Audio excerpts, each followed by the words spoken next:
Unsaon man mahimong investable na negosyante. Kanang dili na nimo problemahon ang kwarta pangkapital sa negosyo. Kabalo ba kahigala na ay pinakamaayo na paagi para sa yun ra makakuha og kwarta pangkapital sa negosyo. Mauning mahimo kang valuable na negosyante. Oo higala, mudikit ang kwarta pangkapital sa mga negosyanteng naghatag og value. Ug sa mga negosyanteng nahimong valuable na investan, ang kwartang pangkapital mudikit muuban sa usa ka negosyanteng nahimong valuable mismo. Insa man tuong negosyanteng valuable sa merkado. Mauning mga negosyante nga adunay daghang mga skills. Naay solusyon, negosyanteng kabalo mo create og produkto o serbisyo, negosyanteng kabalo mo alagad sa uban, negosyanteng kanoy nagahuna-huna na mo create og value para sa uban. Higala kung negosyante ka nga adunay dako nga ambag ug adunay dako nga silbi sa merkado, ang kwarta na pangkapital moduol nimo.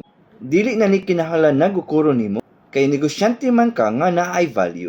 Daghang moduol nimo og mag-invest og mga kapital para sa imong negosyo. Busa higala ayaw gukura ang kwarta pangkapital. Ang himuon nimo na go, maningkamot ka na makakaton kag daghang mga skills og increase nimo ang imong kapasidad bilang negosyante. Magtuon ka aron madaghan ang imong nahibaw ug mag-create kag mga solusyon sa mga problema sa negosyo. Kay kung valuable ka nga negosyante, gukuron ka sa mga investor na mga kapital para sa imong negosyo. Busa mahimo kang valuable na negosyante karon.